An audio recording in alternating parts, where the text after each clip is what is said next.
दोस्तों आज मैं आप सभी को कैलिब्रेशन के बारे में बहुत ही आसान भाषा में बताने वाला हूं, जिससे कि आप लोग इसे लाइफ में कभी भी नहीं भूल पाओगे।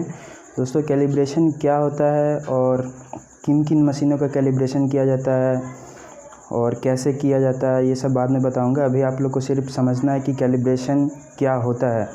दोस्तों कैलिब्रेशन एक ऐसा प्रोसेस है जिसके द्वारा हम किसी भी मशीन्स के रीडिंग को, वह जो रीडिंग दिखा रहा है वह रीडिंग क्या सचमुच में ठीक दिखा रहा है या नहीं, उसको चेक करने के प्रोसेस को ही हम लोग क्या बोलते हैं, कैलिब्रेशन बोलते हैं। तो इसका इंग्लिश डिफिनेशन होगा यह दोस्तों कि calibration is a process of finding an error to any specific measuring instrument with an standard one by comparison method.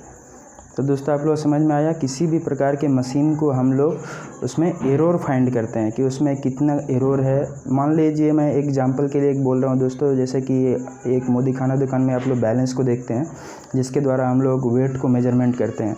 तो दोस्तों मान लीजिए उसमें यदि 50 ग्राम्स का ही एरर दिखा रहा है, लेकिन वह दुकानदार को तो एक्चुअली पता नहीं है कि वह कितना एरर है। वह सोच रहा है कि मैं यदि 1 kg दे रहा हूँ तो वह एक्चुअल में 1 kg ही है, लेकिन उसे तो पता नहीं है कि वह 1 kg में 50 ग्राम ज़्यादा दे रहा है या 50 ग्राम कम दे रहा है। यदि वह कम दे रहा है तो उसका तो लाभ हो जाएगा, लेकिन कस्टमर को क्या हो रहा है, लॉस हो रहा है। तो उसके लिए दोस्तों यहाँ कैलिब्रेशन की ज़रूरत पड़ती है।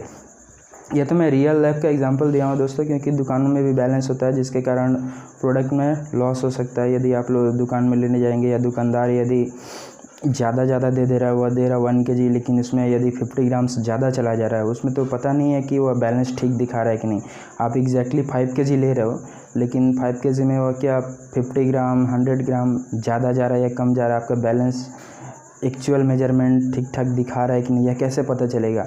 तो इसको चेक करना विथ ए स्टैंडर्ड वन। मान लीजिए आपके पास एक स्टैंडर्ड है, वह एग्जैक्टली 1 kg, वह स्टैंडर्ड जो लेबोरेटरीज होती हैं NABL एक्रेडिटेड और बहुत सारे जो लेबोरेटरी हैं, उन लोगों के पास एक्चुअल मेजरमेंट का जो है ये होता है स्पेसिफिक के लिए, तो उसे वो लोग मेजरमेंट करते हैं। तो इसी पद्धति को हम लोग क्या बोलते हैं, कैलिब्रेशन बोलते हैं। तो दोस्तों मैं आशा करता हूँ कि आप लोग को ये समझ में आया होगा। लेकिन ये इसका एग्जांपल जैसे इंडस्ट्रियल लाइन में जो होता है, बहुत सारे मशीन्स के कैलिब्रेशन किया जाता है, जैसे कि प्रेशर गेज होता है, वेगिंग बैलेंस जैसे दुकानदारों के पास होता है, और टेम्परेचर। मान लीजिए हम लोग जो बुखार होता है तो उसके बाद ये टेम्परेचर मेजरमेंट करते हैं, तो उसके लिए हम लोग के पास थर्मामीटर की ज़रूरत होती है।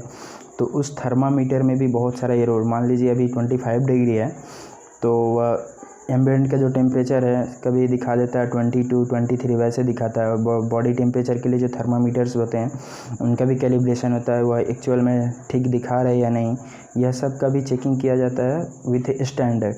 आप हम लोग के पास स्टैंडर्ड बहुत सारे होते हैं, तो उन स्टैंडर्ड से कंपेयर करके उनका एरर मेजरमेंट किया जाता है कि वह कितना एरर दिखा रहा है। यदि वह विद इन एक्यूरेसी होगा तो वह चलने लायक है, वह इंस्ट्रूमेंट को अभी हम चला सकते हैं। With in accuracy plus minus upper limit lower limit होता है, तो उसके अंदर रहने से हम उसको चला सकते हैं। लेकिन यदि वह आउट ऑफ एक्यूरेसी रहेगा तो उसको फिर रिजेक्ट करना पड़ता है, या यदि रिपेयरिंग के लायक होगा दोस्तों तो उसको रिपेयर हम लोग करवा सकते हैं।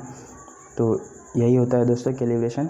यदि दोस्तों आप लोगों को वीडियो पसंद आया तो वीडियो को लाइक कीजिए, शेयर कीजिए, और चैनल पर यदि आप पहली बार आए हैं तो इसे सब्सक्राइब भी कर लीजिए।